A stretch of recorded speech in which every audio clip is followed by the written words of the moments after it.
What if I told you you can get this keyboard and mouse combo for less than 30 euros? Would you believe me? This is the Logitech MK270 Keyboard and Mouse combo. And in this video, I'm going to unbox them, give you a listen to the typing sound it makes, its features, and I'll give my final verdict on how it types. Do I like it? Do I dislike it? Let's see what this cheap membrane wireless keyboard and mouse, of course, have to offer. Upon unboxing, you'll see the mouse first, with the dongle in a flap of the box. Then the keyboard follows. They come in a plastic wrapping, by the way, but I took that off for a different video. You plug in the dongle, turn the mouse and the keyboard on, and they immediately work using the same dongle. Yes, you only need one dongle for both of them. On the back of the board, there are two flaps which make you type under a small angle, which you may like or may not like. I like it.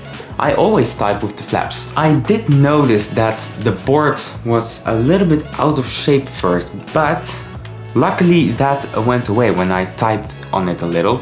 So now it stays flat on my desk. I mean, that's what I would assume from buying a keyboard. I think it's time to do a sound check.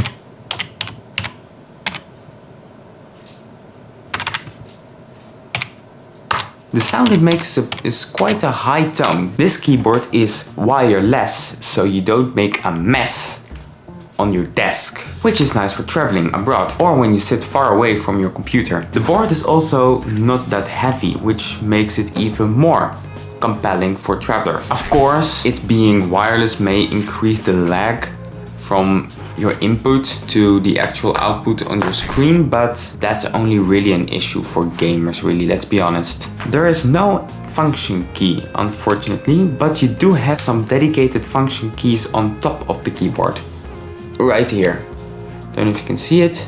Right there. Which are for toggling play pause, adjust the volume, mute the sound, a home button which works in the browser, I don't know if it works for anything else, a calculator button, an email button which is pretty cool to see, and another mysterious PC on off button which on Linux just harasses my PC.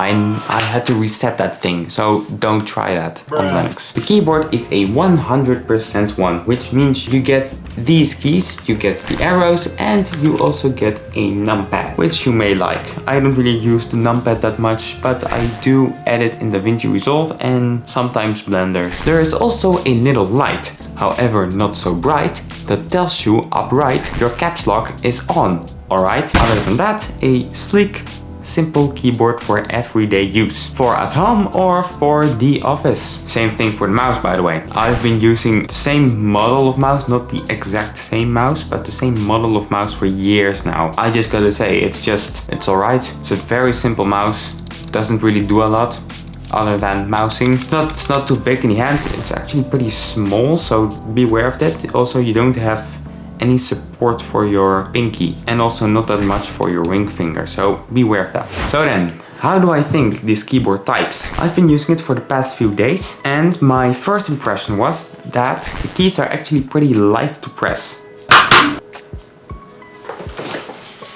The keys are also not too small or too big. The placing of the keys is a little bit different from my normal keyboard, which is the K120. You can watch that video right here where I review the Logitech K120. That board has the keys in a slightly different position, which I had to get used to when using this board. So I've also sometimes missed key presses because of that. So beware of that. But I'm also not the best typer. I make some typing mistakes sometimes. Maybe it's just my fault. I also like that the key presses are pretty quiet.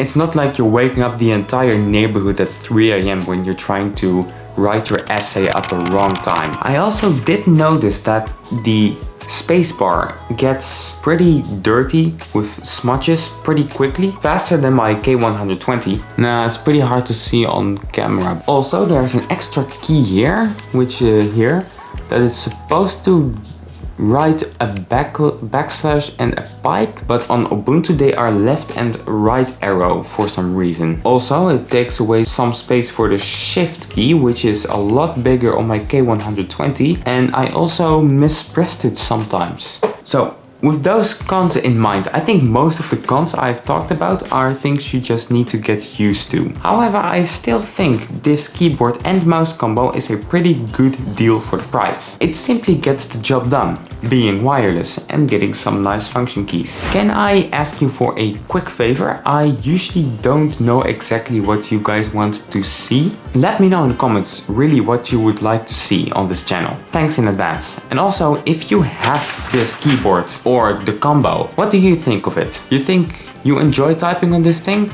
Let me know in the comments. By the way, did you know your smartphone can have some life-saving features on it? Click here to learn how your smartphone can maybe save your life one day, and click here for all my reviews. Thank you for watching. See you in the next one.